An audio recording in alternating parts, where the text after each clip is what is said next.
Welcome to the Anorak's Entertainment Podcast, everybody.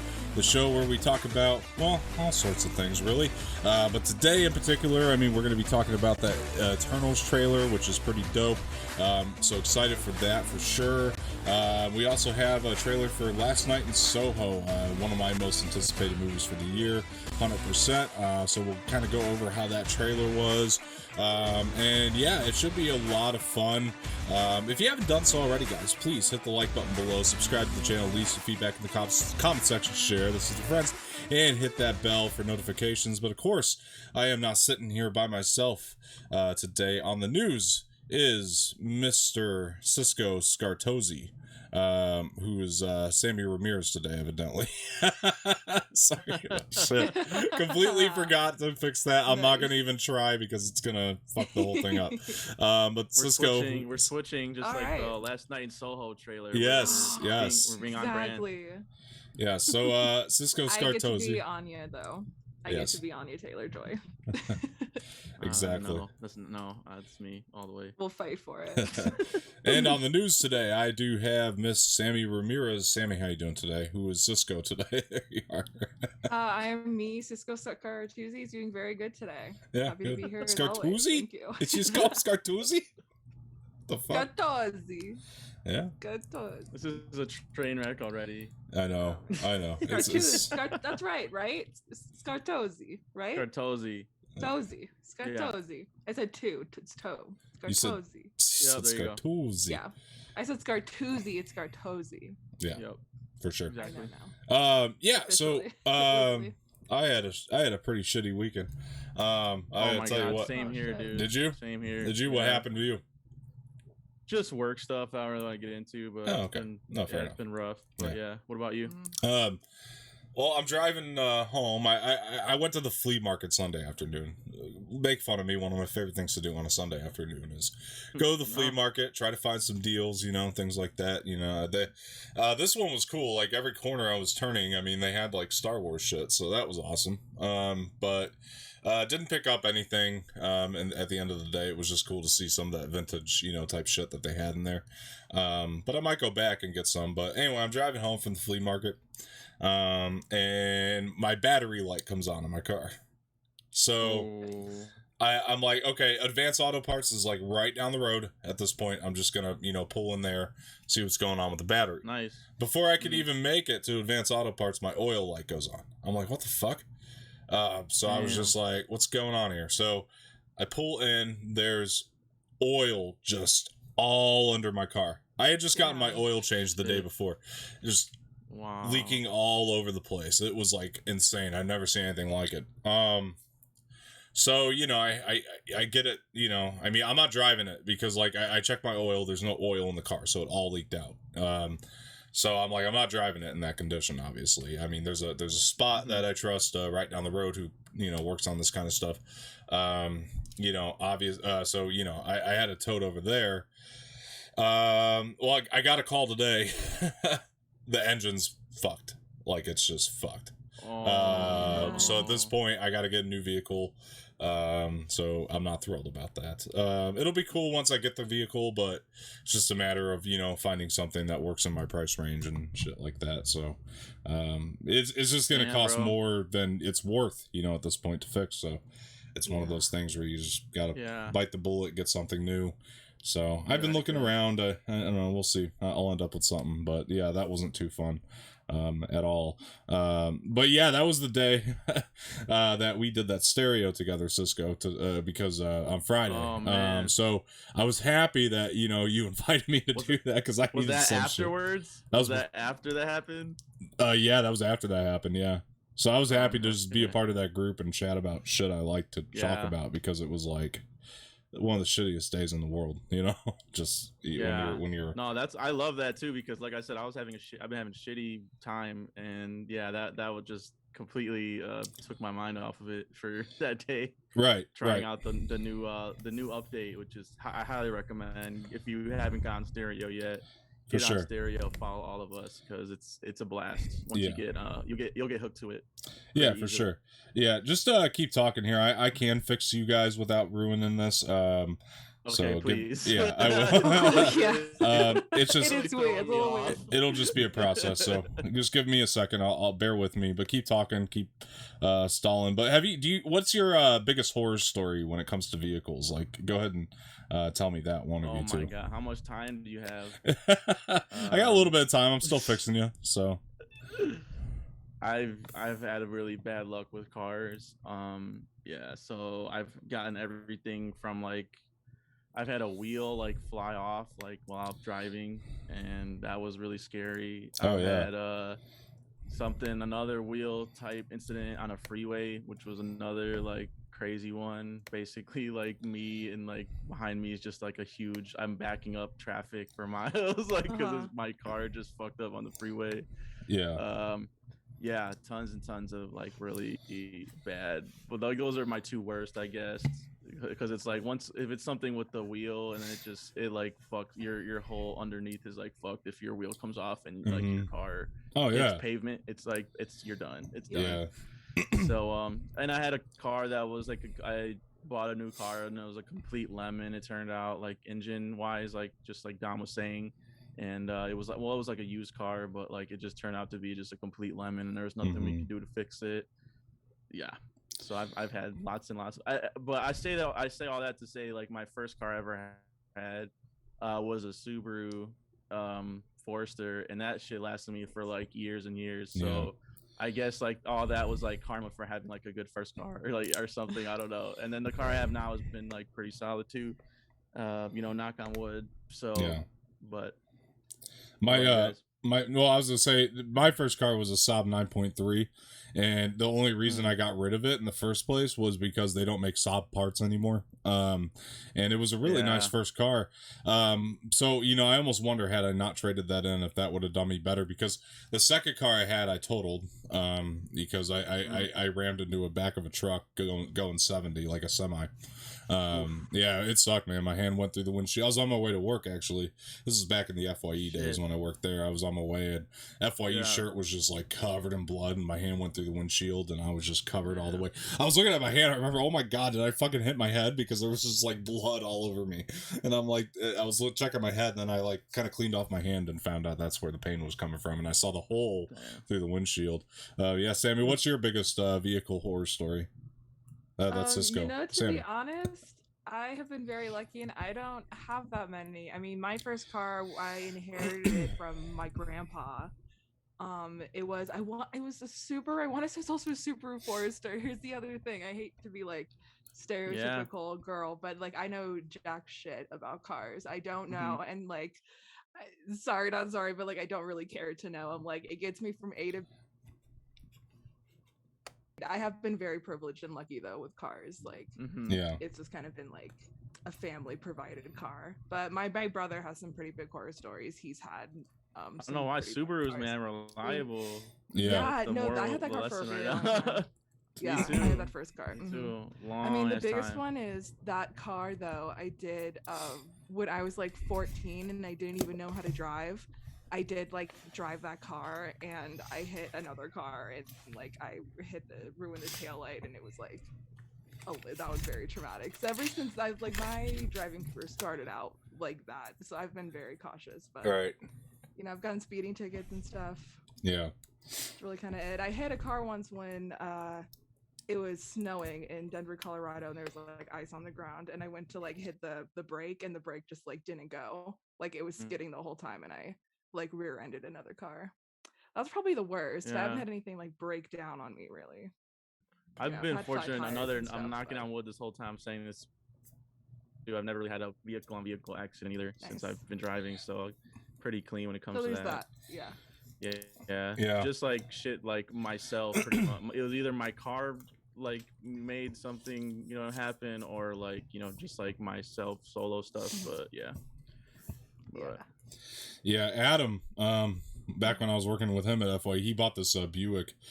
He has it for 2 days and totals it. That was like one of the it was like the craziest thing in the world. Like I talk about the value going down when you drive it off the lot. Yeah. Right.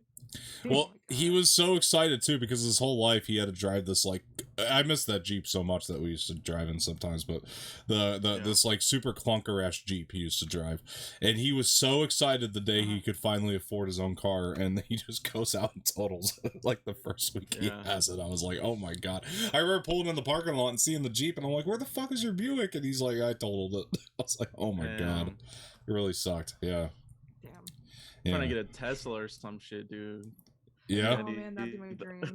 To be honest, I've said this before that like I feel in my heart of hearts that like if I were a super rich person, I'd be like, can you guys imagine what it'd be like if I'd have to drive? Like, thank God I have a chauffeur, right? Because can you imagine me driving? Yeah. Right. But the thing is, I'm not super rich and I have to drive myself everywhere, so that is that's a fantasy I had as well. I'm saying? Like as much as like because I have to drive out of necessity. I do fantasize about that sometimes. Like, wouldn't it be nice just to be driven around everywhere? Like, my God, like, I should like. You could get like drunk and not have to worry about you know what I mean, transportation stuff. Like, you could just get drunk and just be like, exactly. Yeah, Alfred, can you take me back to the Batcave, please? Like, literally, exactly. I'm too smacked. That's what I want. Now. That is the goal. That's literally the goal. Like right away, Master like Wayne. Yeah, it's time. Master Scartozzi. Exactly. yes, Miss Ramirez, of course. Like the dream. Wouldn't be the first time you've been inebriated in this car. Like, make some kind of fucking rude joke, like Alfred joke. I'm just like, oh, Alfred, this is. Oh my god, 100%. Have you? While we're on this topic, Dom, I know you told me you don't really like this show, but Cisco, have you ever seen The Nanny? I haven't. The Fran Drescher sitcom. Oh my gosh, I've been rewatching it because it's on HBO Someone Max. just brought that up, and like recently I would need to Niles me. the butler. Like that's the bar. Miles I the think butler. my manager really just brought that up too and was saying she was watching it again as well. It's on HBO now. Mm-hmm, HBO Max. I bet you that's why she brought it up to me too. But I never had seen it. It's really good. I love it. Yeah, I get why like it could not be someone's favorite, but like. Like I like Fran Drescher alone. Those are top tier sitcoms, and Fran like every single episode, I'm like, she is stunning. She is an icon. Yeah. Like every episode, iconic there's a moment sitcom where I'm like blown away by her. Like she's just incredible. I just finished Arrested Development, like finally. Oh, nice. Oh, did you? Yeah, because you're watching. And did you hate the rest of it? Those last two seasons were just like, oh my god, like pulling teeth, dude. It was bad. Yeah, definitely if you're gonna watch it for the first time like I did, I definitely would just stop at season 3 and just call it a day. I did because the last two seasons are just not worth it. I'm just such a like OCD completist when it comes to shit like that, so I just have to like finish it to get it out of the way. So, but yeah, it was rough, man. Those last two were just completely off, felt different. Some of the cast didn't come back, and then when they did, like Jason Bateman just looks completely like checked out the last two seasons. Like they must have had a contract on him, like you have to come back, and he just was like, "Fuck!" Like, you look so bored, and I'm like, it's like I'm a movie star now, people. Yeah, I feel like that was why he's just like, I'm just better than this now, or I don't want to be here, and you can just tell. Yeah, it's sad, but those first 3 are genuinely great.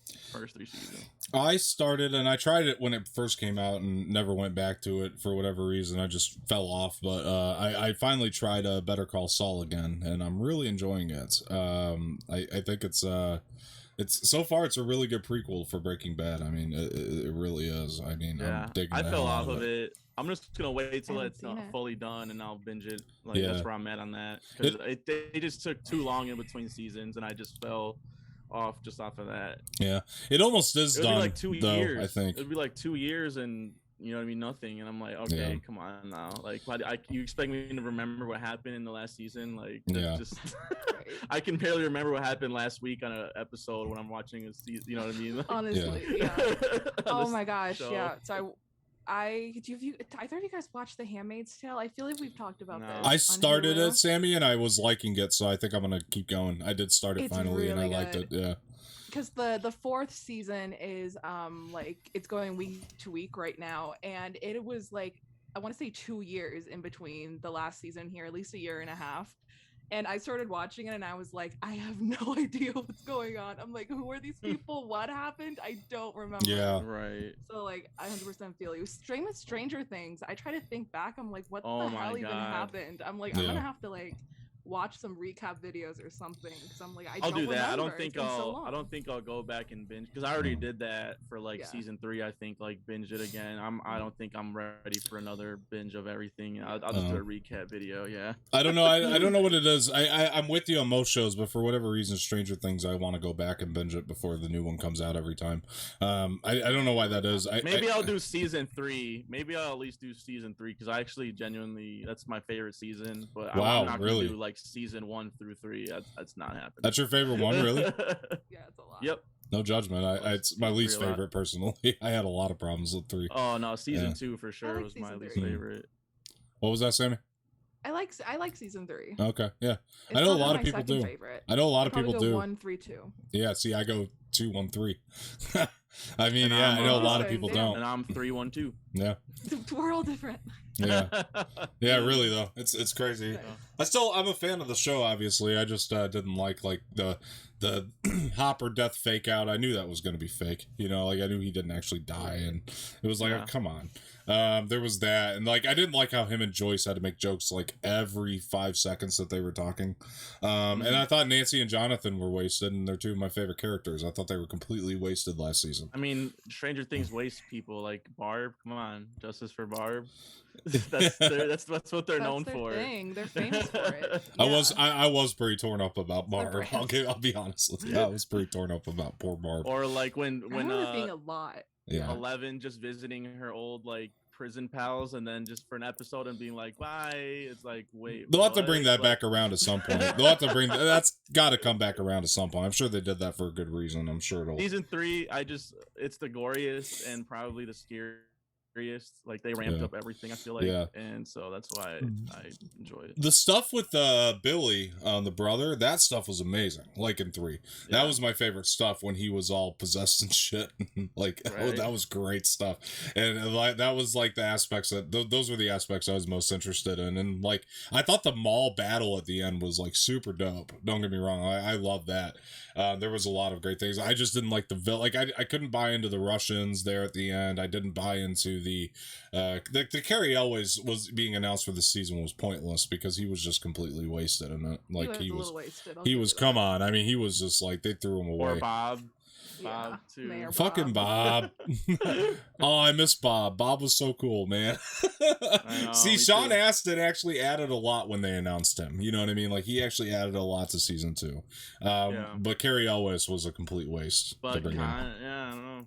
Yeah. Sean Astin though at least had stuff to do, you know, he had a full character arc, like he was an important part to the thing, you know what I mean? That was always like a point of contention when I watched with my little brother. Like for some reason he just hated Bob, and I feel like that's just like an age thing because he's like a teenager and he's like, oh my god, this guy thinks he's cool. Like probably reminded me of him of like our dad, and I'm just like I'm like Bob is like. I'm like, but he's like that's the whole point. He's corny, but he like try, like you know what I mean. And does he? And he probably doesn't know like Rudy and the. Goonies I was gonna say it's fucking Rudy up there on the screen, you know? Yeah, he doesn't have that attachment to it. So like all of us when Sean Astin showed up, we were like, it's the guy from one of those things. Yeah, he probably knows him from Lord of the Rings, but he also got scarred for life by watching that too early, I guess. Oh yeah, Gollum scared him when he was a kid. Oh wow, wow. So he probably just has negative vibes around Sean Astin, like all around. Right.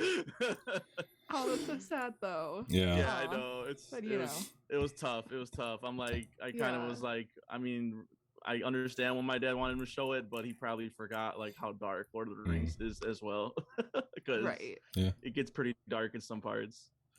Yeah, especially with Gollum. Got him. I was gonna say Gollum can be very scary. Yeah, to a young child. Yeah, the voice, can be the look. It's a lot for a kid. Yeah, for sure, for sure. What do we got on the table today, Sammy? What do we got for news? I know we got quite a bit, so let's get to it. Good news today. All right, let's get to it. First thing first is we have our first official teaser trailer for Marvel Studios' Eternals. So this is coming out later this year, starring Gemma Chan, Angelina Jolie, Richard Madden, Kumail Nanjiani, and directed by recent Oscar winner Chloe Zhao. I'll start. I mean, this trailer looked really cool. The biggest thing obviously is that like it's so clear that this was shot on location and it's so beautifully filmed, and you're like, well, of course, because it's Academy Award winner Chloe Zhao's Marvel movie, like of course it's going to be that beautiful landscape thing, but like it's really delivering on that aspect. I think like I just thought it was just gorgeous. And then I mean, the thing is, I don't know that much about the Eternals like as a group, but everything about kind of them being like the watchers kind of the universe and knowing everything and being able to intervene, and now for some reason is the time that they're choosing to intervene is really interesting to me. Yes. And I mean, the last time Marvel made a movie about a group of people that I had no idea about, it was Guardians of the Galaxy, and it's one of my favorite Marvel films of all time. So that's where I'm basing it off of. So I couldn't be more excited. I can't wait to watch this movie. It increased my hype a little bit. Like I will say, I'm a little bit more excited having seen the trailer now. Right, for sure. I mean, I'll be honest. Like, I for me, it works. You know what I mean? I think this trailer really works. Like you were saying, Sammy, it kind of gives you the intrigue of, you know, we didn't intervene until now. It's like, well, what the fuck is happening that they have to intervene, right? I mean, we'll get there and we'll find out. So yeah, exactly. It has that intrigue to it. This is post Thanos though, because they said who's going to be Cap now. They said who's going to be Cap now. So this is definitely post Thanos. So it makes me wonder like what it is. You know, so to me, like, I mean, you wouldn't have had to have told me this was Chloe Zhao directing, and I would have watched this and been like, did Chloe Zhao direct this? Because it looks like a Chloe Zhao film on so many levels. I mean, I'm excited for the movie. Again, the trailer worked for me. I don't think it's going to work for everybody. I think people who've never seen Nomadland or don't know anything about Chloe Zhao's style are probably not going to be as intrigued by this, mostly for the reason that this trailer is unique to me, that it didn't really show like a lot of action. They usually like to show a lot of action in their Marvel trailers. This one, not so much. They were like, you know, here we go. I mean, we're just going to, you know, kind of show you the characters, the cast, and that's all you're going to get. We're going to kind of give you a little bit of the premise, you know, give you some intrigue for sure. But yeah, I mean, Kumail is ripped in this, you know. I mean, obviously he looks great. I mean, it's great to see great to see old Jon Snow and Robb Stark again. Chiseled. He is chiseled, that's for sure. For the gods, if you will. You know, you see in Richard Madden and what's Jon Snow, who Kit Harington. That was great to see them. Yeah, so I was happy about that. Little Game of Thrones reunion, and there's yeah, we got that. So yeah, that was late. That was like a delay. But yeah, anyway. But anyway, it did, like, a lot of the style of this did remind me of Game of Thrones too. That was another thing. I don't know if you guys got that vibe or not, but like it did. I thought the ship was super cool, by the way. The design, like, it looks so real. Like, that was one of the things that, like, I loved about it. I was like, damn, Chloe Zhao, you are the right person for this project for sure. Yeah, much like you, Sammy, I don't know a lot about the Eternals either. I pretty much had the same limited knowledge that you have on them, because I mean, my buddy kind of explained that to me before, and that's cool. And this trailer pretty much lined up with, you know, everything he explained to me, and I was like, okay, well, that makes sense. So, you know, this is exciting though. It's a beautiful looking trailer. I hope the casual audiences are as attracted to it once it's released as we are, or that it connects to them on that level. I imagine some crazy shit's going down though for them to intervene now, so it'll probably have something in there for everybody, I would imagine. But Cisco, what'd you think of the trailer? Yeah, I was really anticipating this one just because I'm a huge Chloe Zhao fan, and really happy she got all the Oscar love. I know Film Twitter was trying to make like they always do, try to make a whole like thing about them not marketing her as like an Oscar winner in the trailer, which I was just like, I don't care. I feel like everyone knows that already. Like, I don't know why that's such a big deal to people. Like, would it make you any less or more excited if it said Oscar winner Chloe Zhao, and rather than just, I don't know. Like, I didn't know maybe, that actually. That because like that makes me a little upset actually. Sorry to interrupt, but the real tell you why the reason why that makes me a little upset is because like why?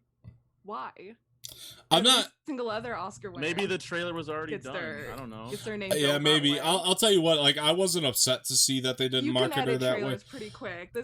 The ceremony was like a month ago. Yeah, I mean, I wasn't like, you know, upset to see that they didn't market her, but I will say I was surprised to see that they didn't market it that way. I was a little shocked. I wasn't upset. Doesn't take away from my enjoyment, but I was shocked that they didn't go that route. But anyway, Cisco, I saw something saying it was about China. I saw like an article saying it was about like something with China.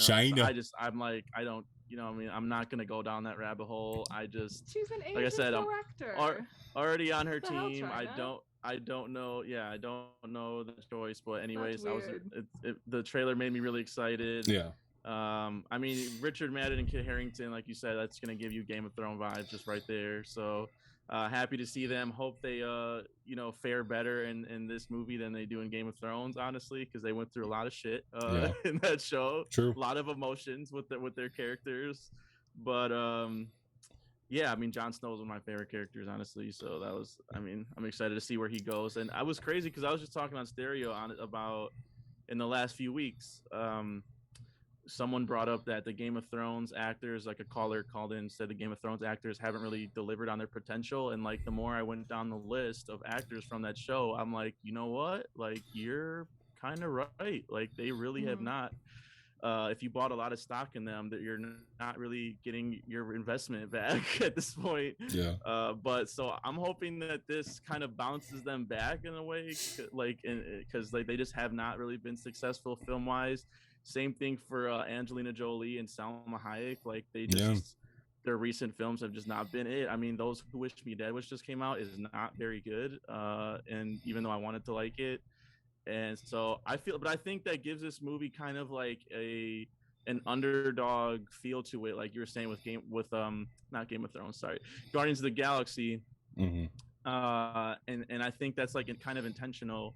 And Brian Tyree Henry is always down to play in genre stuff, which is like why I love him. So good to see him in here. Kumail Nanjiani with you know, being ripped now. I mean, his scene, I'm like really interested in when they first show him. He's like in this like dance hall, and there's like this ballroom dancing, and it's like really colorful, and like I'm like, what is this? Like I want to see what this. Yeah, it looks really great, but like all the outdoor you know, locations and stuff like that is Chloe Zhao all written all over it. I'm glad she fought to use actual locations because it looks really beautiful. You can't see the difference from the trailer. Yeah, you can. Totally see it's the just difference. something about it, and so yeah, I'm really excited about it. Like I don't know why they didn't put Oscar winner on the trailer, but I don't think, you know, it just made me upset. I guess I should say that's what Twitter was talking about, and not like the 3 minutes of like amazing shit that was in the trailer. Right. You know what I mean? Like that I was like, I'm like, are you kidding me? I haven't seen any screenshots of like all of them like lined up at the end, like a comic panel. I'm like, dude, that was great. Dope. Like, that was dope. Yeah. Like why are people not gushing about the visuals and the actors and even like the meta like I guess just at the end about like who's gonna be the new Cap. I'm like, oh, so they're not taking themselves too seriously, which is kind of what I was a little concerned about. Like, no, it's gonna have some humor in it. Oh, for sure. So I mean, it sold me, and I was already sold on it. So right, exactly. It oversold now. Even more hype. Yeah, it was pretty great, man. It was pretty great. Sammy, what's next? All right, so next up, I'm gonna put these next two stories together a little bit because they both involves Dave Filoni and Star Wars. So first things first, Dave Filoni now is the new executive creative director over at Lucasfilm, and the cast members. I know, this is big win. It is big win news. Today. And with your Star Wars shirt, Sammy. I know. This wasn't even planned. Fully repping. I know, full rep.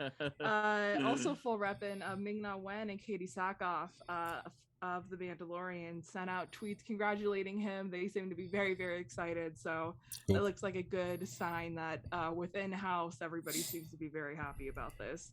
And then pairing that with so it was announced at the Investors Day last year that there was going to be a Star Wars spinoff show, Rangers of the New Republic, but that is no longer happening, according to Disney.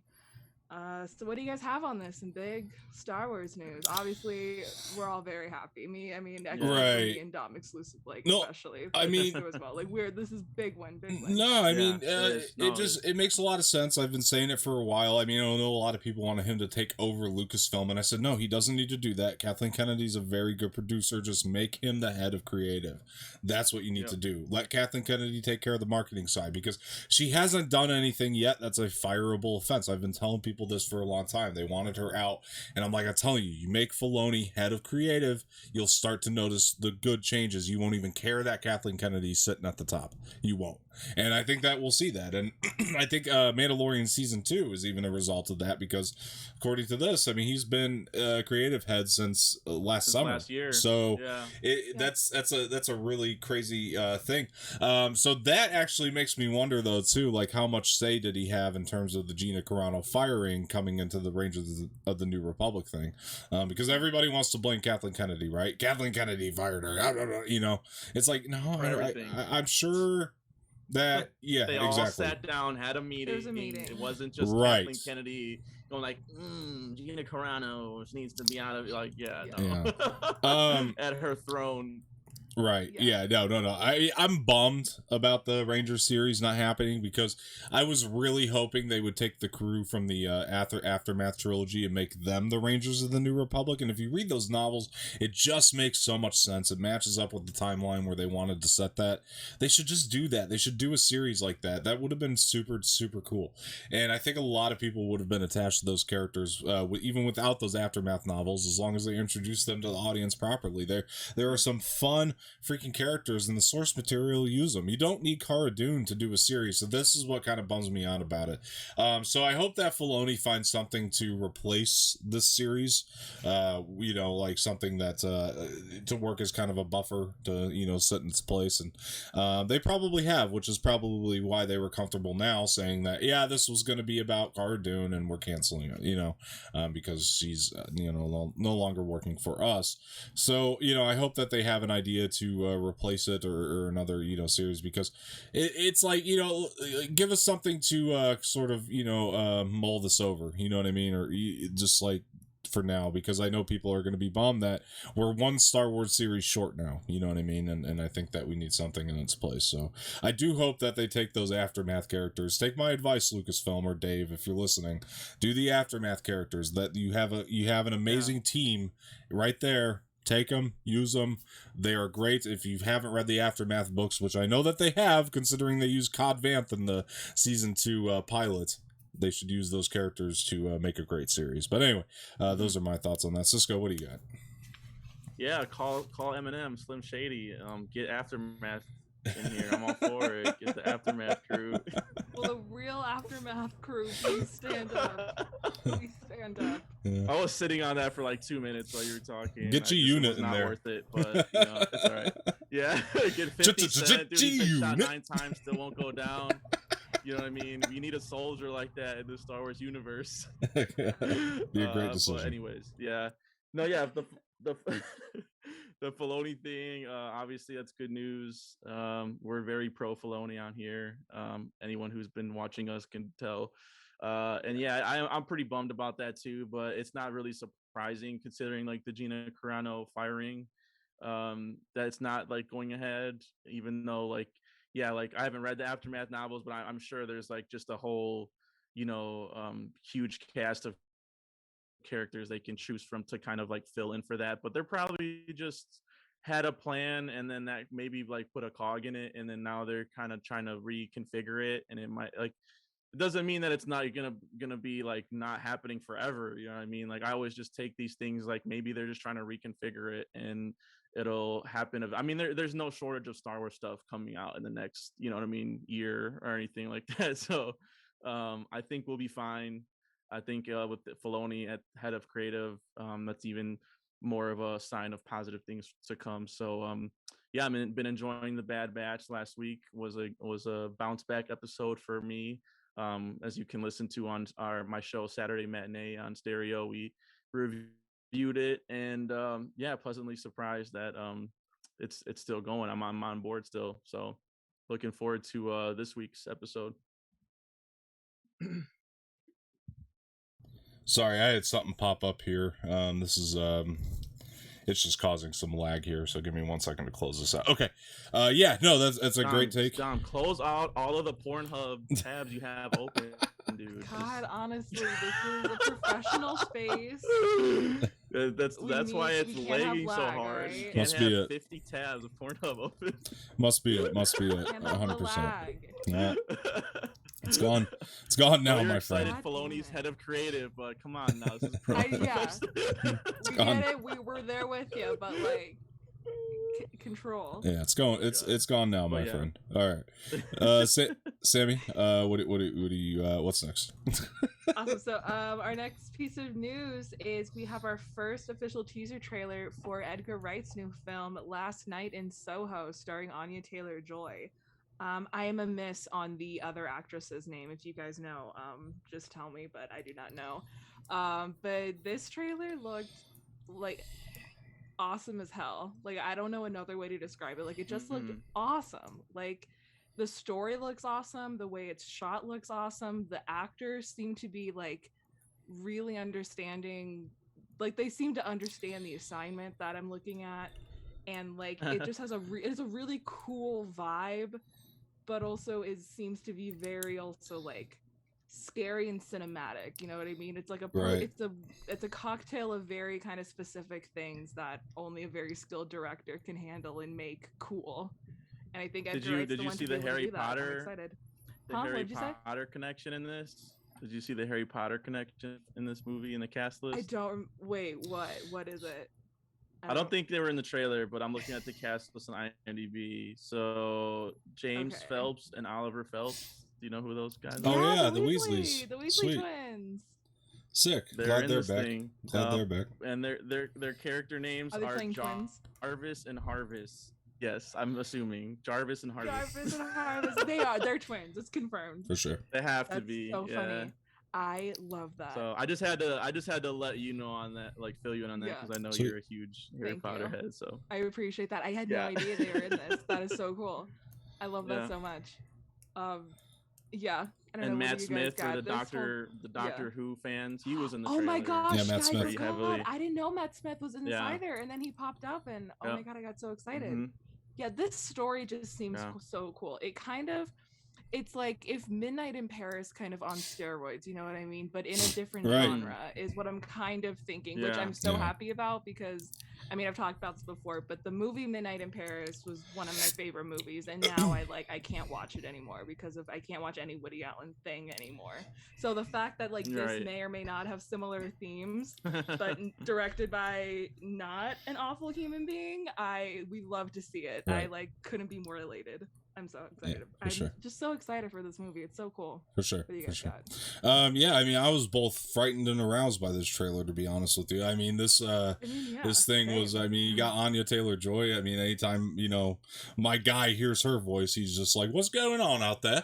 But, you know, I mean, it was just quite... Like, she's kind of doing like a little, not like a transatlantic accent, but her accent is like a little bit very posh British, and then also like just like proper American English, you know what I mean? Right. She goes a little like sometimes she's British and sometimes she's not.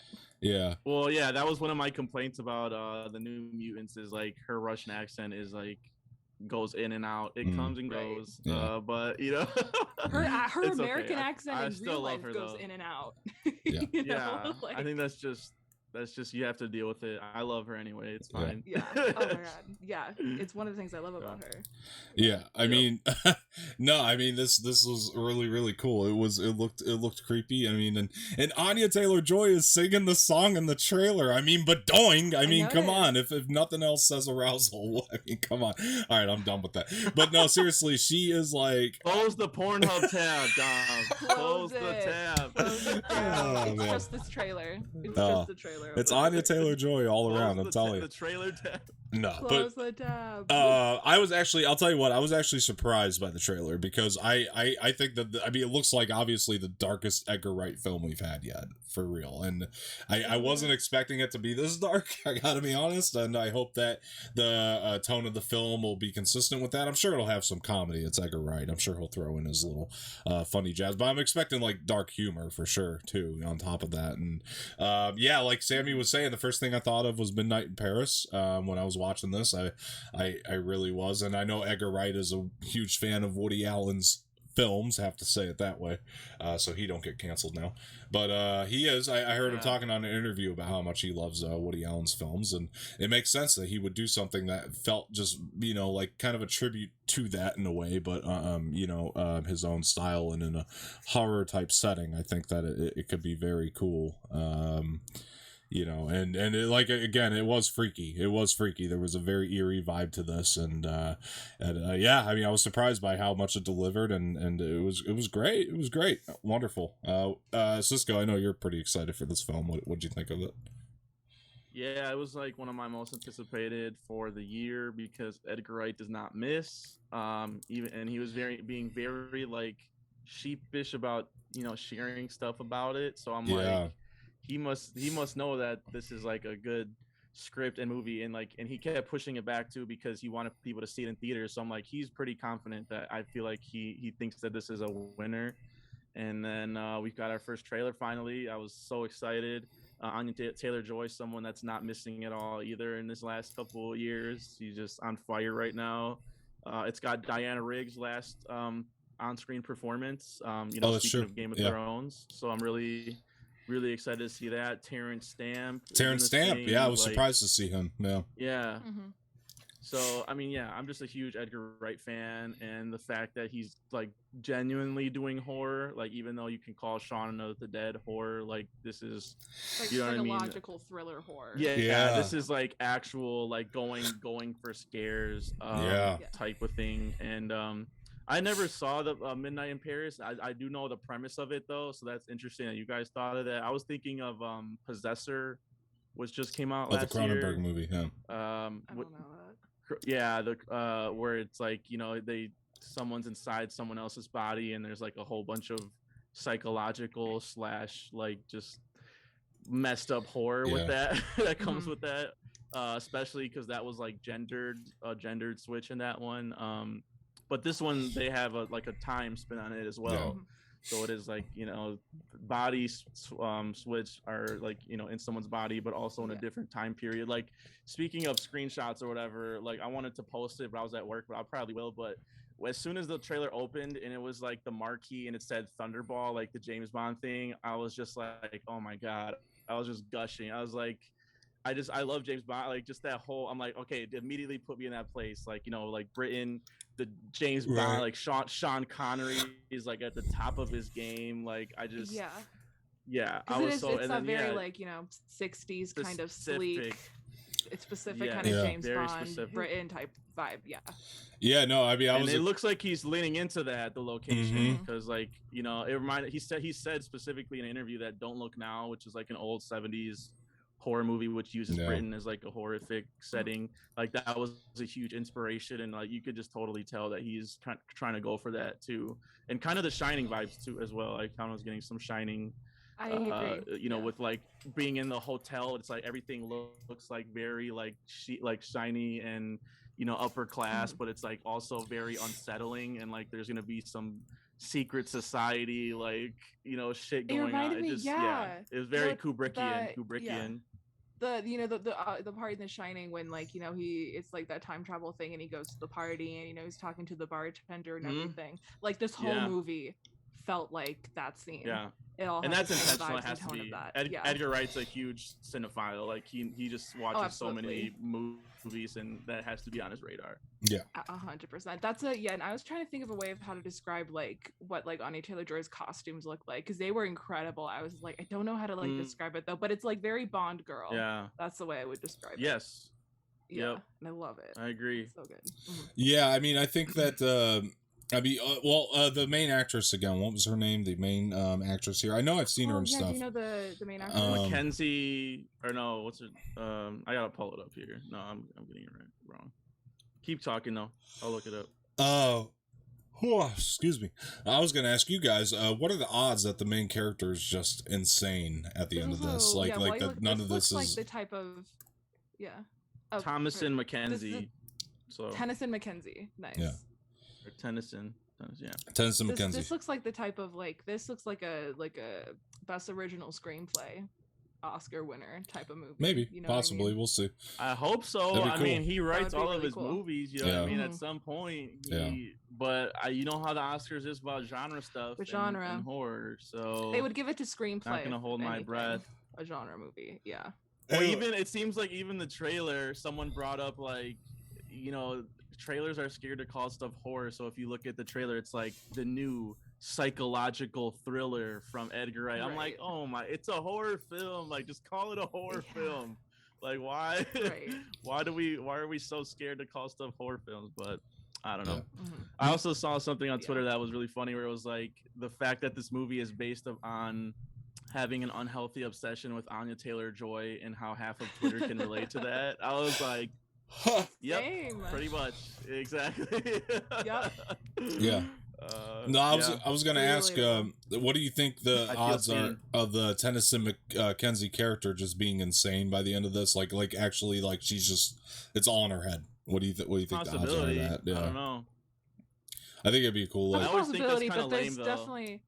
There definitely has to be a why. It wouldn't just be, she's crazy. Of course, yeah. What's the point of that? There's definitely it's the reasons why that are going to be important if that's the situation. You know what I mean? I was just getting that vibe because it was like that Fight Club thing, kind of. I not even that really, but more like Psycho, I guess, than anything else. Like Alfred Hitchcock Psycho. I think it's actually yeah. Well, because I think it's actually ghosts. I think it's legit spirit, supernatural things going on. I hope so. Interesting.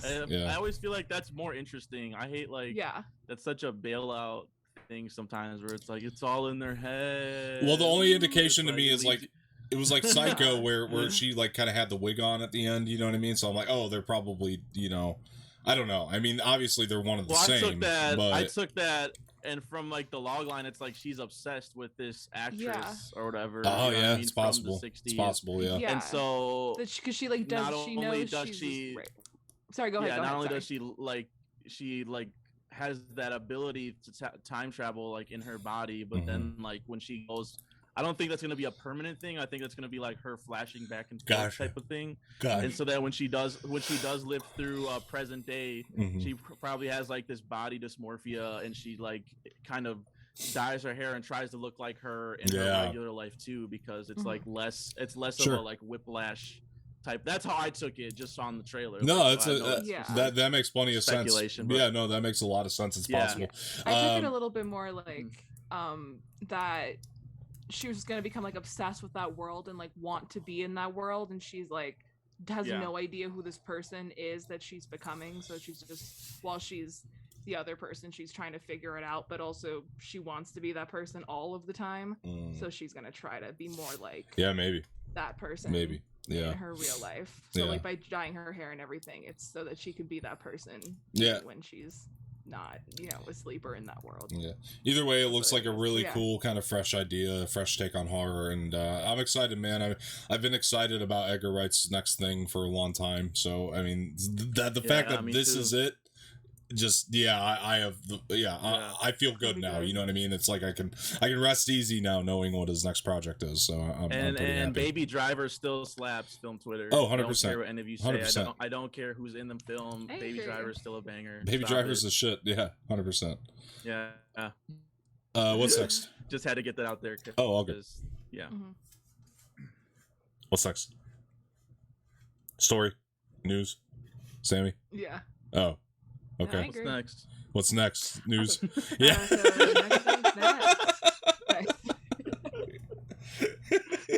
We're having Wi-Fi. There might be some lag going on. Okay. Yeah. Okay. I think that's what it is. All right. Fair enough. Yeah.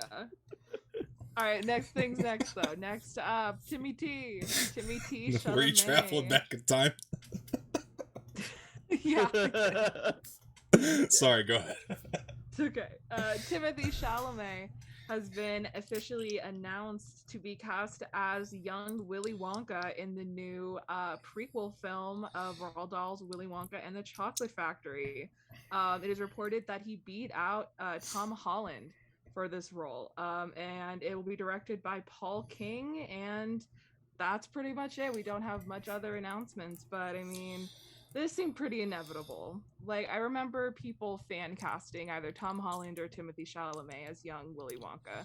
So when I saw this, I was like, oh, well, duh, obviously. I mean, I am a big Willy Wonka fan. I love the original. I even like Tim Burton's Charlie and the Chocolate Factory. I grew up watching both movies. So, I mean, I will watch this. I mean, I was even in Willy Wonka and the Chocolate Factory, the musical at school. So like I know the story very well, and I mean like I'll watch it because I'm curious. Am I excited for it? Like, do I need it? No, but am I gonna watch it when it comes out? Most likely. That's I mean, kind of neutral on it. The casting of Timothy Chalamet kind of took it from, to me, like an intriguing idea to like, oh, this is exciting because. I mean, it's Timothy Chalamet. He's probably one of the greatest talents out there right now. And then when you really think of the implications of this, in my opinion, I think that this is the film that boosts Timothy Chalamet to being a household name, in my opinion, because Willy Wonka is such like a mainstream, character, people are going to be curious as to who's going to play them. And when they find out it's this Timothy Chalamet kid, he's going to be boosted into that household name. I think this will bring him into that movie star status finally, that he deserves. So I think that's a big implication of this being done with him. So I think that's pretty cool. I do feel like I love the kid as an actor. I do. I feel like Hollywood feels like they need to cast him as everything though. You know what I mean? Like, I don't know why that is. And if he's right for the role, that's great. That's great. I think that's awesome. And I can't wait to see him kill this because he's going to. He's going to do a great job regardless if the movie's bad. He will do well. There's no doubt about it. He will do his best. He'll give an amazing performance. But I do get curious about how much is too much. I mean, he's playing, the main character in Dune. He's playing Bob Dylan. He's playing Willy Wonka. Maybe when they all come out, we won't even care because we're just going to love all three so much. You know what I mean? But like, it's just a matter of, I feel like there's this, I feel like personally I'm getting He's fatigued. in the new Wes Anderson as well. That too, French Dispatch, right? French Dispatch. So it just makes me wonder, as film fans, are we going to get tired of, oh, Timothy Chalamet's got to play everything, and is Hollywood, the stars who would have killed to have this role, kind of getting tired of the fact that Chalamet's just taking all the roles? I mean, is that a thing? Do you think? Is that possible? I mean, what do you guys think? I'll turn to you, Cisco. Well, to me, I know him as the fuckboy from Lady Bird, and also, it's true. What was the other movie he was in? Oh, Call Me by Your Name. That's like how I know him as. So I'm like, haven't really been. Little Women. I guess.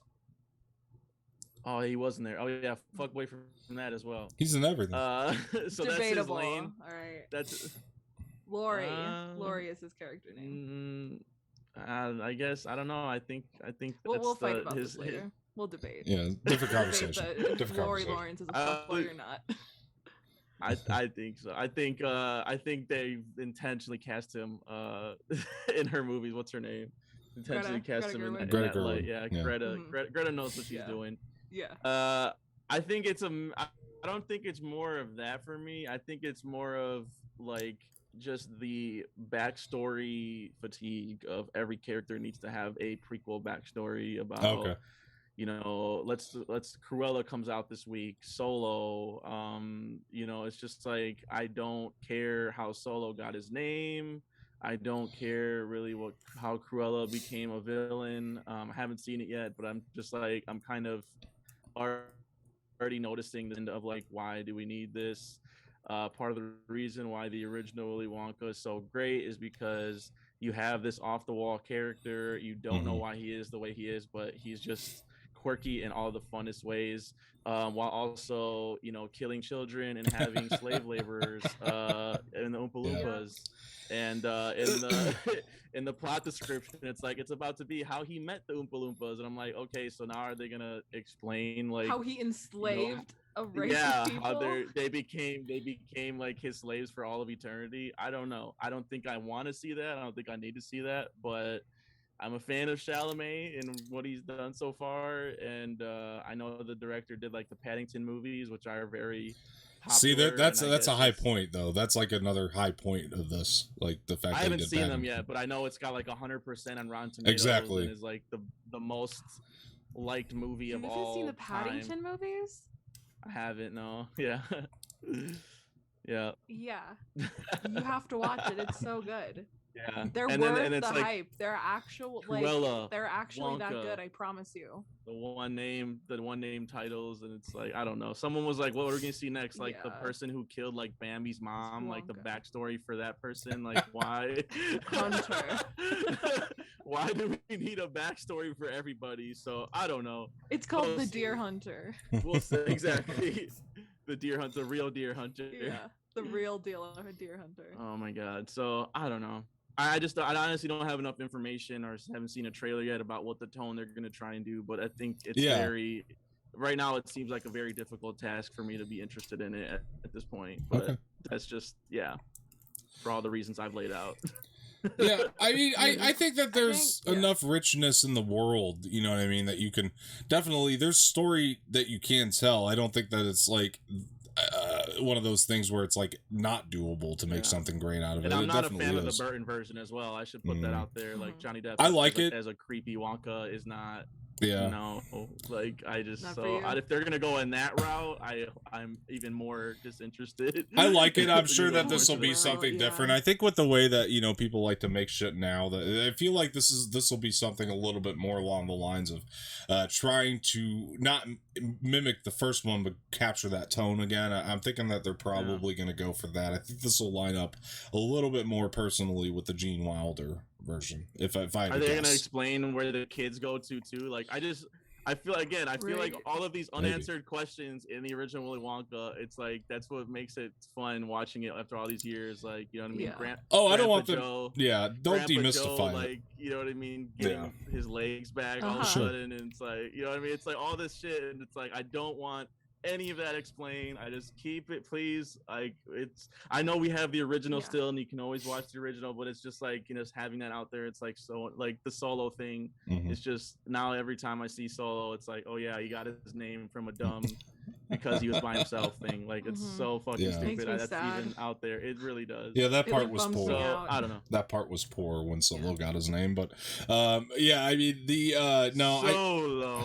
No, I definitely don't want them to like demystify the sort of magic and the charm of Willy Wonka.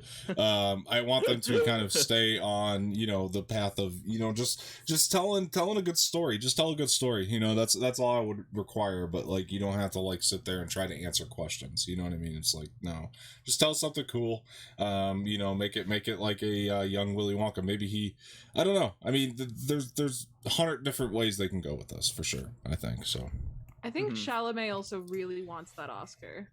I think he really, really wants an Oscar. So think that's a part of his decision making. So he's playing Willy Wonka to win an Oscar. Maybe he thinks it'd be really good. Maybe he has some. Maybe he feels like he has the performance that will get him there. Watch, he'll win an Oscar for Willy Wonka. I have some more bad news. He definitely is working on it. What's your more bad news about this? That makes me less excited. The writer Simon Rich, his credits are Saturday Night Live since 2007, which I mean this isn't the very much like, I don't know. I guess the early years were pretty good, but these last couple have been rough. Depends on what sketches he wrote. Depends on what sketches he wrote, though. But anyway. An American Pickle, the Seth Rogen movie, which I still have not seen. I like that one. I liked it. I could see that working for a Willy Wonka, actually, kind of that like style of story. But anyway, sorry, go ahead. That movie had a lot of heart. It was additional story material for Inside Out. So I mean, Inside Out, that's cool, but the other two, I'm kind of like less like, oof.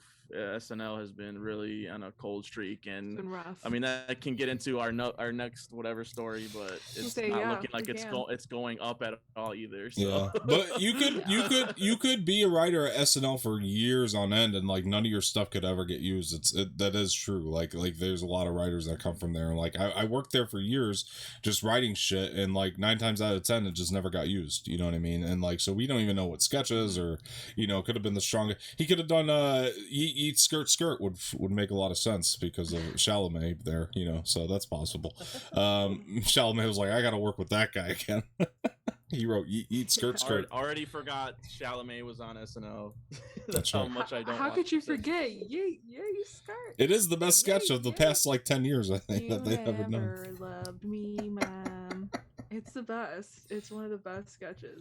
What's next, that Sammy? One and the other one I'd argue is like on that level. The one sketch where like it's like the War of Words or something, and it's the wife writing a letter to like her World War II soldier husband, but like he'll write like a really eloquent, beautiful letter, and then it'll go back to her, and she'll be like, "Dear Charles, thank you. I think Love, I did Margaret." See that. Yeah. Like kind of sounds familiar. Keep getting crazier. I love those. That's like my favorite. There's been a couple. That's like my favorite thing of recent SNL. And that and Eat Skirt Skirt. I can't do it. I think the 2 episodes I watched in like the last couple of years was like Eddie Murphy coming back and like Dave Chappelle. Yeah, that was a good it. One. And they were both rough to get through because of just the writing on that show. Yeah. It's terrible now. Yeah. That one was a good one. I really liked the one where Eddie Murphy came back and they did like Mr. Rogers again. Yeah, that was good. Gumby and like. It was good because Eddie, though. Yeah. To be clear, it was good because Eddie came back. Because they were doing the material he was working with was not. Yeah. Yeah, you could tell it was not good. Yeah. I like the Chad ones. The Chad ones are pretty good. The Chad skits that they do now. I like the Chad sketches. Yeah, they finally killed Chad though. In that last one, and Chad Mars, he finally died. He finally died. Welcome back. Yeah, those are good. I like those. Really good. Black Jeopardy is also really good. Black Jeopardy's great. Yeah, like the Chadwick Boseman one, the Black Panther Black Jeopardy. Like that is. Okay, I'll give you that one. Get out of here. What did you say with your stale? That no one wants your stale. That's potato salad. Yeah. And he's like, oh, I think I finally understand. Yeah. Well, Keenan's like their funniest cast member. I mean, his delivery is so good. I mean, it took him. He's been there like 17 years. Is he leaving? Is he leaving? Are we sure? Isn't that what they're announcing? I mean, I will get into it. So it's not. They did not announce that they are leaving. It just sparked a lot of speculation. Because they did all come out together. So it was Kenan Thompson, Kate McKinnon, Adie Bryan, and Cecily Strong all came out at the beginning of this last finale of SNL last Saturday. So that sparked a lot of, and they've all been there for. I mean, Cecily Strong has been there for 9 years. That's the lowest amount on that list. So they've all been there for a very long time, and like we've said, we've talked to a lot of people, including us, have talked about how SNL has felt a bit stale in the past few years. And I mean, again, you could argue it's because it's been the same people for the last 10 years, and we're just like we understand Kate McKinnon and Cecily Strong and Adie Bryan. We're like, we all are kind of, for me at least, I'm like, I got it, I understand what you can do and you're great at it, but it's not really groundbreaking or doing anything for me anymore. And there's just so many good comedians out there that are like, that would kill somebody for their spot, and they just are there for 10 years, getting kind of stale. And then also Colin Jost, Beck Bennett, Kyle Mooney, and Michael Che are included in this list, as well as some of their top tier 7-year plus veterans that may or may not be leaving. And it says like a regular contract is like 7 years. Yeah, so that's why they're at the end of their contract. They're regular contracts. I did watch the finale. Obviously Anya Taylor-Joy hosted, so I had to see it. The finale was it was actually they had some decent sketches in there overall. I watched parts of the Vin Diesel one, because that actually looked really kind of funny, where he was like, we're going back to the movies. Yeah, but he was doing all of the like real things that happen at the movies. You know what I mean? Yeah, but when I saw this thing that they did in the beginning or whatever, like I didn't see any indication that it meant that they were leaving. I mean, Pete Davidson said like one thing. I mean, basically what it was, just to explain it a little bit better, was, I mean, I did not watch they did a tribute of basically the fact that they were able to get a season out, you know, in a year where there was a pandemic, you know what I mean? And that's what they were kind of, you know, speaking on more than anything in the beginning here. And so for me, it was kind of odd that like people just took that to mean, oh, they're leaving, because it was kind of emotional. Like Kate McKinnon got a little bit emotional on stage, which could mean that it's her last year, but I didn't take that as an indication. I think that they were just more emotional and touched by the fact that they were actually able to come back to work in a bad year, because that's the stuff they were talking about, you know what I mean? So I took that as an indication for that. Keaton's probably never going to leave SNL, let's be honest. Like, he's been there forever. Pete Davidson, he's the one that I'm fine with that. Yeah, like, I'm kind he's of great. Imagine being like 50 years from now, we're just like, oh, Keaton's still there. Yeah, love that. Like, he's just the Rock. Yeah, like, he's our Rock. Pete Davidson's been saying he's going to leave every year he's been there, so if he does finally, I won't be surprised. I mean, he's like, I can't believe I haven't gotten fired yet. Exactly. Honestly. He thinks he's been saying he's gonna be leaving for a while, so if he does, I'm not gonna be surprised. I mean, Kate McKinnon can leave and get movies and stuff like that, so why not? I mean, it's possible, but I don't think that always has to be a bad thing, you know what I mean? I think that could be a good thing too, like if we get some new fresh blood. I guess Keenan has the show now, though. He does have the sitcom on Hulu. Right. Yeah, I did watch the first episode. It's probably getting canceled soon, I'm sure, just based on that. Said it got renewed for a second season, though. Interesting. Interesting. All right. Maybe I should watch more. Maybe it gets better. But I didn't like what I saw. I'll just say I thought it was terrible. I know, like 80 Bryant too has a show on Hulu. Yeah. So, like, they have things. Yeah, but Tina Fey and Amy Poehler were doing SNL and shows at the same time, so I think it's doable still. I mean, it's just they just do it in the off season, you know. So I think it's doable. Right. Yeah. So yeah, no big deal. Cisco, do you have anything else to add on this one? I mean, not really. Like I said, I don't watch the show. Celebrities can't even get me to watch it at this point. Like, unless it's like a legit like legend like Chappelle or Eddie Murphy. No, thank you. I try, and it's like so unfunny and just dry. Michael Shea too. Like, I don't know. Like, I can't. His weekend update is like some of the worst of the show. When I watch that, it's like they're laughing through most of the monologue, like the news thing, and I'm like, is this supposed to be funny? Like, I don't get it. I don't know. So maybe it's a good thing if a lot of the people leave, because then they can get some new blood in there and revamp the whole show. Maybe maybe I'll eat my words if that happens. But as of right now, I mean, I feel like they jumped the shark a long time ago on SNL, and I just can't watch it anymore. Well, that was the other thing. That's the one thing I'll say, though, now that you mentioned Weekend Update, so thank you for that. But the Weekend Update, which, by the way, I still think is good every time they bring in Pete Davidson, because he just comes in and he's real about everything. Like, he's just like, he makes fun of it, you know what I mean? So I actually like that when they bring him in. Colin Jost and him together, I don't find funny at all. Yeah. Like, I just, they're as dry as, like, paint, like, on the wall, you know what I mean? Like, they're just so dry, and like I don't get their humor. No, me either. I mean, Colin Jost isn't like traditionally funny by any means, but the one thing I was going to say though is they brought Pete Davidson in for Weekend Update again, for this finale, and the one thing he said there was, "Thank you for watching me grow up for 7 years." So that was kind of a slight indication, maybe. That, yeah. So that might be might be leaving. Yeah, I can see that. I mean, he's in movies now too, so. Oh, he's gonna be huge. He's playing Joey Ramone, for crying out loud. He's Pete Davidson. Mother effing Davidson. Yeah, he's a big deal. Yeah. He's arguably like one of the most famous. My mom saw King of Staten Island, and she doesn't watch anything, so yeah. I think Pete Davidson's becoming a household name. For sure. It was the funniest like exchange like a few months ago. She just goes, "I saw that King of New York movie." I was like, "What?" With Christopher Walken? No, the other one. I was like, "Oh, which one? Staten Island? Oh yeah, that one." Like, did you see that? I was like, "Yeah, that was like early in the pandemic." Yeah. Like, yeah. And she's like, "That was really good." I'm like, "Oh my god." Yeah. But yeah, even my mom, like I said, even my mom was getting into household name, I guess. Yeah. He was doing the UFC or no boxing commentating, I guess, with the latest Logan Paul fight or whatever. Pete Davidson was there. Oh, I saw that. That's right. Yeah, I know you're talking about. Yeah. That was it's the most random thing ever. We don't have to go into that, but yeah. I think that's what makes him. I think that's what makes him work, because he just keeps doing interesting shit. You know, like it's like you just see him places. Yeah. See him around. And then he stars in like what I consider to still be one of the best movies of last year. You know, it was King of Staten Island. I thought it was really fantastic. I mean, did you see the other one he was in too? What was it Big Time Adolescence? Two of the best movies of last year, right? Two of the best movies of last year, because Big Time Adolescence. I like that one even better. I thought that one was really good too. He was great in it, yeah. And then he just it always baffled me that SNL really doesn't use him for much. You know what I mean? Like they use him very sparingly. I think I think he needs that R rating. He needs that R rating because he's got more of an edge than SNL can allow. He's unfiltered for sure. He's unfiltered for sure. Like, he's kind of like the Andy Samberg of right now. You know, like when Andy Samberg was on. Maybe. You know, and he kind of did like the digital shorts, and that was kind of his thing, and he'd pop up here and there. AKA the last time I thought SNL was good. Yeah.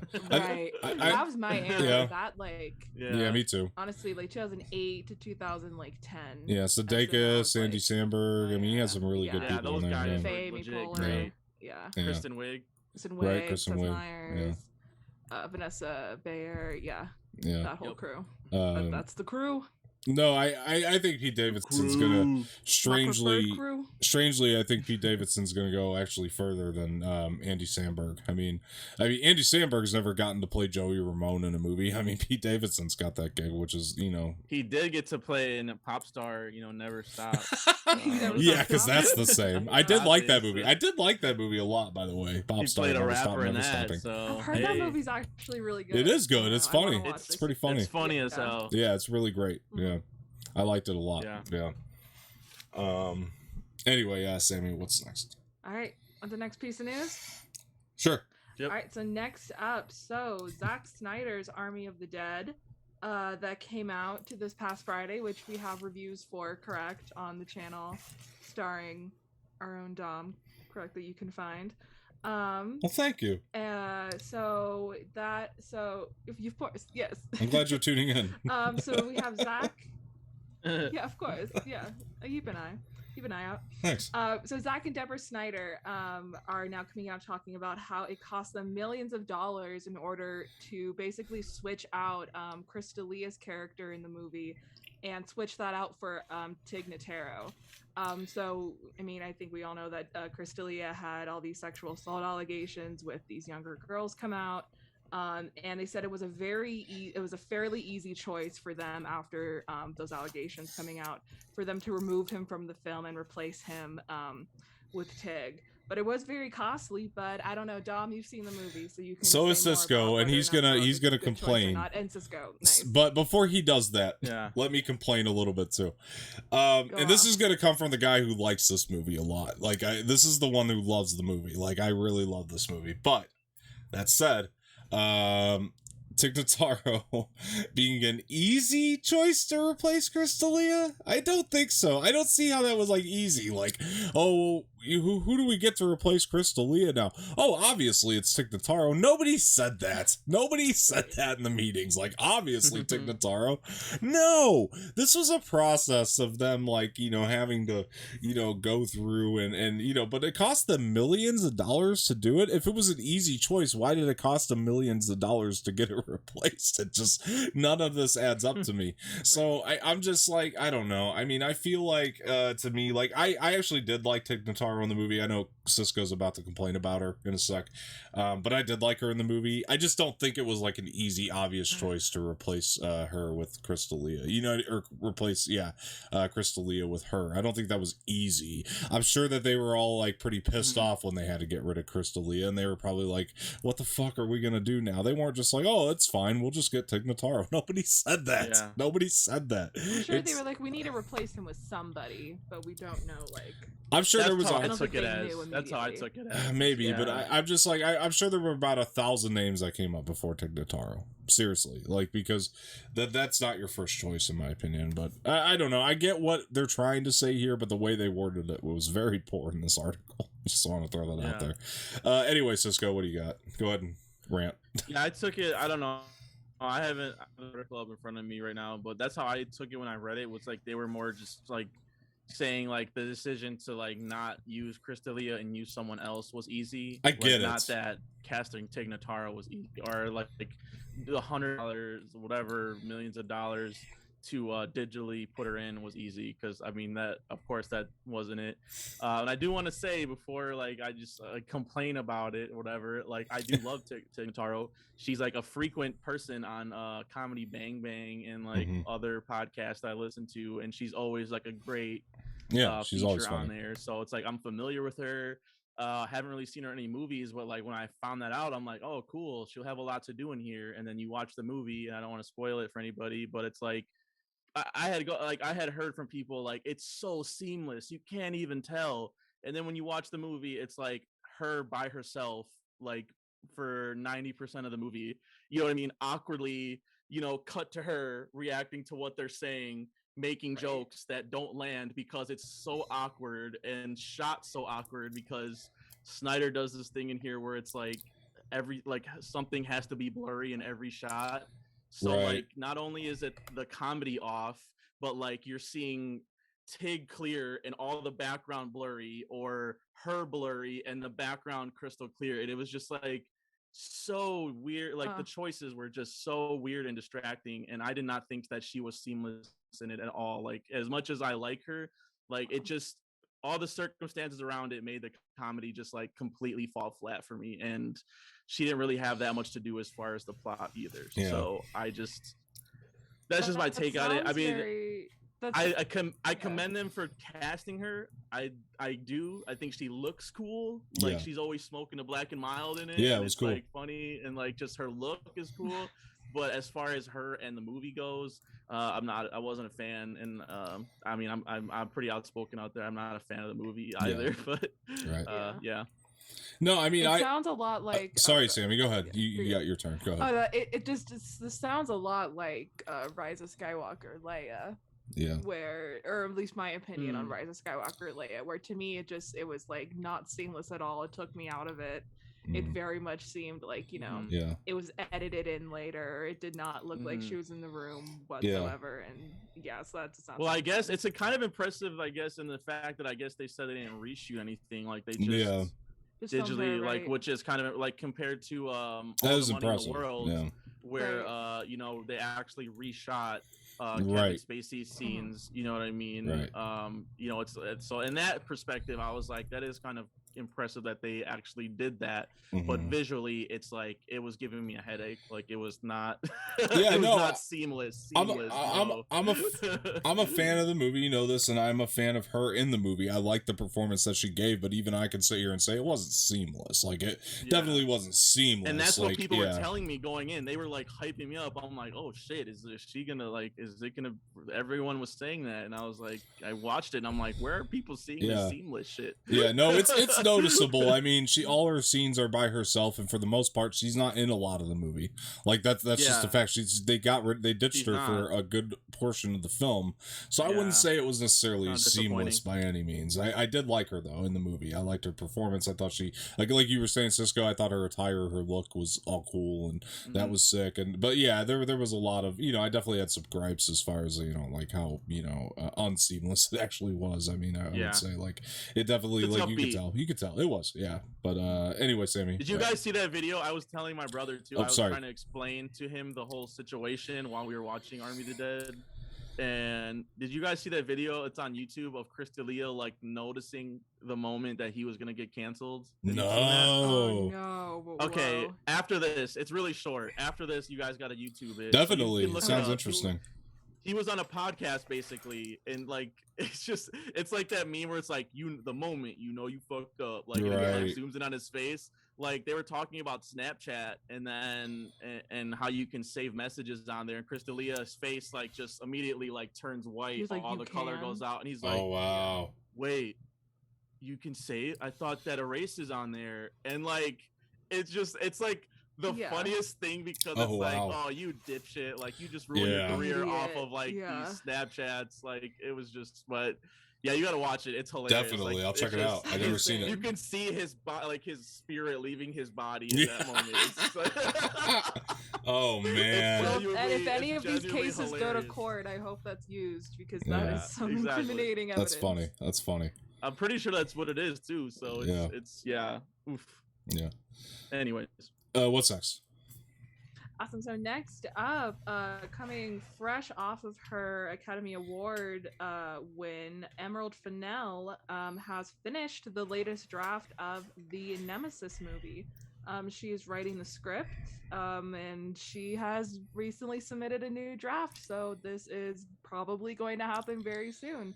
I know actually nothing about Nemesis or the Nemesis movie. Do you guys know any? Yeah, I mean the way it was kind of pitched to me is it's kind of like anti-Batman a little bit, and then that a lot of my friends like say that. I mean, from what they've described to me, it sounds like Emerald Fennell is actually perfect to write something like this, in my opinion, and has me very excited. I have a lot of friends who love the Nemesis graphic novel. They say it's like one of the best. I've been meaning to pick it up since before I found out that Emerald Fennell had done it. I'd been meaning to pick it up, so this is just more motivation for me to do that and read it, and hopefully get enjoyment out of it. And I'll report back once I do. But yeah, I was excited. I mean, we all knew she was doing a comic book film, right? We just didn't know which one. Like I think that got reported a while back that she'd be doing something in the comic book world. We just weren't sure what property, but now it's Nemesis, so cool. I'm excited. I hope it's great. I think that this is a good opportunity for her to stretch a little bit. So I don't know, Cisco, what do you got? Yeah, like I don't know much. I don't know anything about like the actual original comics or whatever. All I know is that it's written by Mark Millar. Yeah. Who, if you don't know, he did Kick-Ass, he did Wanted, he did Kingsman. He wrote all those comics, like the graphic novels that eventually became like huge movies. And it was funny. Like in the last year, like I interact with him on Twitter. It was crazy. It was the craziest shit ever. Sweet. I was talking about comics with somebody else, and he like hopped in. He must have been friends with them or like followed them. Yeah. And I'm like, wait. I had to like do a double take. I was like, wait, Mark Millar just added me. Like, wait, what? Because I'm a huge fan. That's I've read all of his like all the ones I just named. I've read pretty much all of them. He has like a really crazy out there like stylized comic like action version, which like I actually like all of those. It's when you read it and you think like this can never be made into a movie, but like surprisingly they've done a good job of like channeling that and making solid movies out of it, like because I feel like they tone it down obviously from the comics, but like I don't know, I think Emerald Fennell, like just seeing Promising Young Woman, that is kind of like a graphic novel revenge story, you know what I mean? Like I could have totally seen that medium, or like I can see someone adapting that into a graphic novel kind of thing. And it being really good. So I just think her and him combined and like doing whatever they want to do, I am on board for it. So that's the thing about Nemesis. I'm pretty sure his like entire family gets killed, so he basically is like the anti-Batman, where he's actually out there doing bad things, you know what I mean? But he's getting revenge for his family getting killed. So Emerald Fennell in that combination just sounds great. So awesome. I'm excited. Oscar-winning Emerald Fennell. You gotta put that title on it, I guess. Exactly. Give them the title. They earned it. They don't hand out Academy Awards to anybody. Like, put some respect on these people's names. Like, if we do that, then we have to say Oscar-winning film Suicide Squad, though, too. So it's a double-edged sword. You know what I mean? Listen, there are limits. There are limits. I only say it when I'm joking, but I never say that with a straight face. Right. No, I mean, honestly, I mean, we can go down that line. Like, when you really start to look at, like, there are some bad movies that have Academy Awards. Sure. We could go on for hours about that. But that's a whole discussion we could have on that. Awesome. But all right, next up we have Henry Cavill joining the Highlander reboot. Again, I know very little about this. It is being directed by John Wick director Chad Stahelski. Am I saying that right? Do you know Stahelski? I'm sure it's something like that. But it is unknown Cavill's Stahelski, role. I think it is. Stahelski. Yeah. Nice. Yeah. Well, it is unroll Cavill's unknown which role he's going to play, but it is expected he will be one of the 2 leading roles, apparently. Right. So yeah, what do you guys got on this? I mean, sounds cool. Again, I'm trying to get on John Wick. I'm working on it. I will watch it. It's on the list. It is a priority. Like, I haven't watched it, but like in my head, when I think about the things I need to watch, John Wick stays on that list. I swear to you. Yeah. 3 solid movies. I know. I believe everybody. I want to watch them. Yeah. But yeah. What do you guys got? No, I saw the first Highlander a long time ago. It's been a little while. I did like it when I saw it. And I plan to revisit it. Again, I've been wanting to do that. I think it's on HBO Max now, so I've really been wanting to go back there and watch it again, just see how it holds up, if it's still good. I know some people put it in like their top 10 favorite movies of all time, so it's one of those properties. I mean, you know me, I want Henry Cavill to play everybody. That's why I've been saying for years, if you need a Little Mermaid, get Henry Cavill. If you need anything, just get Henry Cavill. I'm just kidding, he doesn't have to play Little Mermaid, but he should play like a lot more roles. I think he's one of my favorite actors working today. So yeah, definitely the fact that Cavill's going to be doing this has boosted my personal excitement. I don't know what's going to do for everybody else, but I really think that this will be cool. Yeah, it sounds exciting for sure. Cisco? I don't have much on this. Wait, what? What were you saying, Samee? Sammy's frozen. That's not good. Yeah, she's frozen. Okay, Cisco, go ahead. Okay. I don't have much for this either. That's all I was gonna say. Oh boy. I've never seen the Highlander films. She's back. I have no input as far as that. I know they starred. I had a Connery. small panic attack. I thought I X'd out of everything, but it it X'd me out. Okay. I did not exit out. All right. Okay. Cool. All right. Anyway, we're back. Sorry. Did you say Henry Cavill should play the Little Mermaid? Is that what I heard? I did. I did. In fact, I did. Yeah. Okay, anyway. Prince Eric, maybe. Prince Eric, you know what? I'll give you that. Ariel. That'd be a very hairy-chested Little Mermaid. Yeah. A whole new world. Not the right song. That's the wrong song. Not wrong the song. Right song. Fuck. Part of your world. Right. That's the song. Right. He could be Sebastian. Yeah, he could be. I fucked that joke up by getting the wrong song. Anyway, Cisco, what were you saying? Under the Sea. Yeah, no. Yep. I've never seen the Highlander movies. I just know it has Sean Connery, my favorite Bond, aka the best Bond, Sean Connery, and Christopher Lambert, who played Raiden in the original Mortal Kombat, which is just hilarious when you go back and watch that. Just what a performance. But yeah, I mean, everyone knows I'm not like the biggest fan of the Snyder DC films and Henry Cavill as Superman, but I hear he's great in The Witcher. Everyone tells me I should watch that, which I just haven't yet. Yeah. And so I mean, I liked him in Mission Impossible. I thought he was great in that. And it's not that I don't like him as an actor, I just didn't think he fit the part of Superman. So definitely gonna give him a chance. And I know Highlander has a lot of lore and stuff from what people tell me that you can go into. So yeah, I'm mildly intrigued, but I'll wait for a trailer or something like that.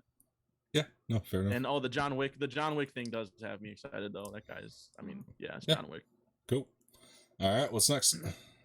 All right, so last. I wanna be where the people are. Sorry, I had to redeem myself.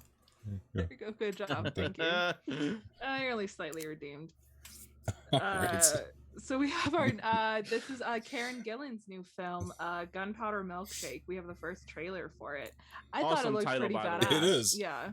Gunpowder Milkshake. Yes. Yeah, that's pretty badass. This whole trailer was really badass to me. I really enjoyed it. I mean, I always love women teaming up for an action thriller. Mm-hmm. That's never gonna make me upset. I'm always gonna love that. So, and I mean with this whole cast Lena Headey, what's her name? Carla Gugino. Yeah, she's incredible. She's great. Angela Bassett, this is it's so badass. That's Michelle the word Yeoh. for it. Badass Michelle Yeoh. Exactly. Yep. Like I'm looking forward to it because this was not on my radar before watching this trailer. So yeah, what do you guys got? Oh yeah, I mean, Cisco kind of put this on my radar here today, and I was like, oh shit, like I had no idea this. I'd heard about it. I didn't. The trailer just kind of came out of nowhere though. I'd heard this was coming though. But yeah, you got Karen Gillan and Lita Headey. I mean, come on, Jesus, what more do you need in an action flick? They are super cool, badass chicks, and they show it here. I mean, it looks incredible. Just one of the craziest. And Nebula. Exactly. It's like it's one of the craziest, coolest. No one's thinking out of this alive. And Carla Gugino. I mean, she's so good. I mean, it was like more than I ever thought this film could be, and so I was very excited to watch it and just watch the trailer. And yeah, this is a must see. I think that this is something I'm gonna try to go to opening night. I'm excited. I mean, it looks really cool. So, Cisco, what do you think? No, yeah, it was funny how like this became on my radar because it just like gradually just built like hype wise. Because at first someone just was like on Twitter was like, "There's a movie coming out this year called Gunpowder Milkshake," and like dropped the cast, and I'm like, okay, like that sounds really interesting. Like I'm like, that's a great title.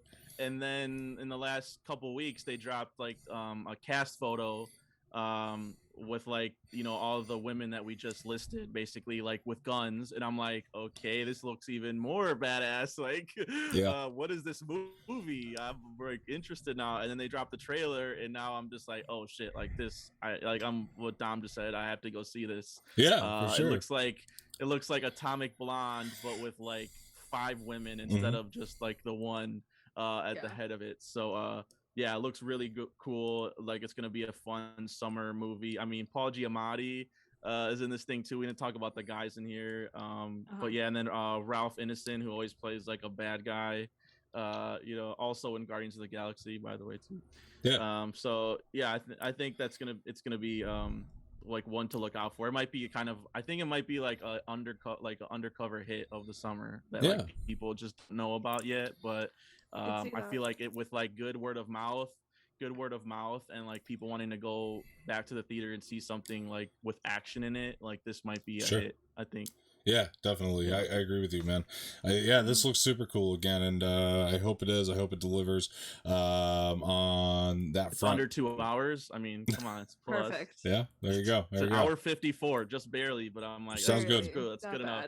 You got 5 women, 5 badass women in the cast, so sounds like you got to fit them all in somehow. Sounds like would prefer maybe like a 10-minute trim, but like we'll see if it's warranted. We'll see. It's a lot of women in there though. You gotta. True, a lot of storylines. Screen time. Yeah. You make a very valid point. Yeah, well, sounds like a plan, Stan. And Sammy, was that all the news today, or did we have more? That is all of the news for today. All that is it.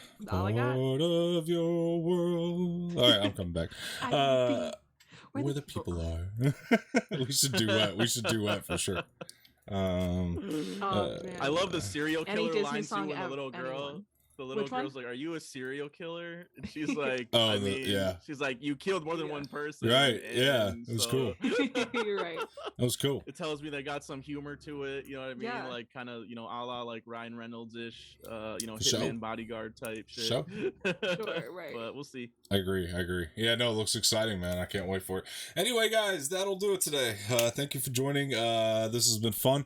I have been Don Martino once again, and want to thank my co-panelists here for joining with me.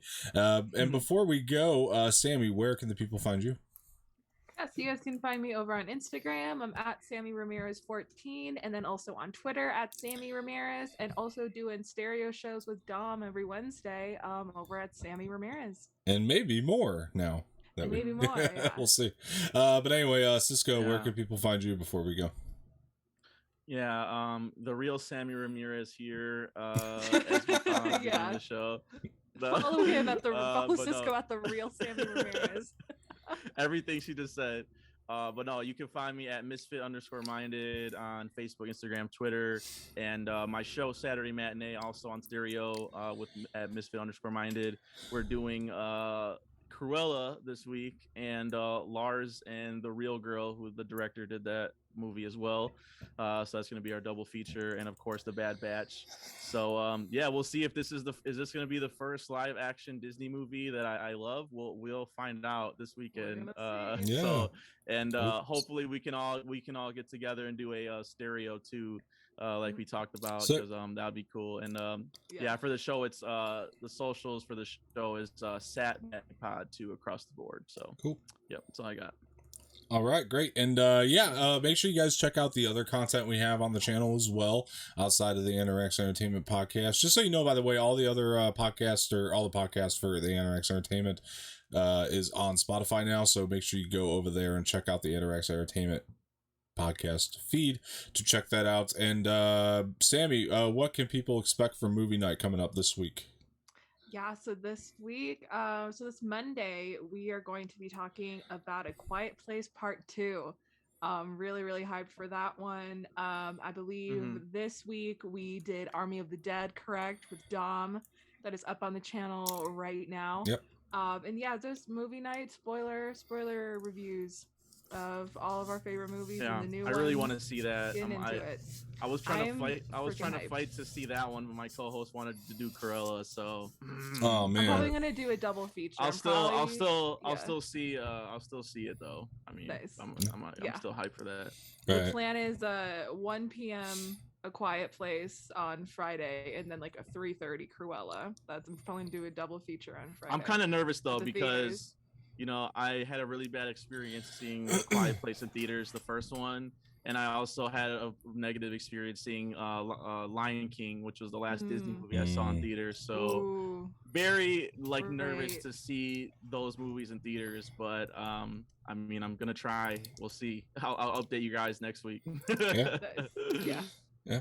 And you guys could find me on Twitter at Dom_Martino_, and then on Instagram Dom_Martino_official. So be sure to check me out there. Also on Twitter and Instagram, Anorak's official. Make sure you follow both of those accounts as well for updates. Also, guys, as you can see, we do have a place where you can tip us now if you want to. Streamelements.com/Anorak/tip. Just a really fun way for you guys to get your messages read out onto the show if you so choose. And then also we do have a merch store, merch.streamelements.com/Anorak.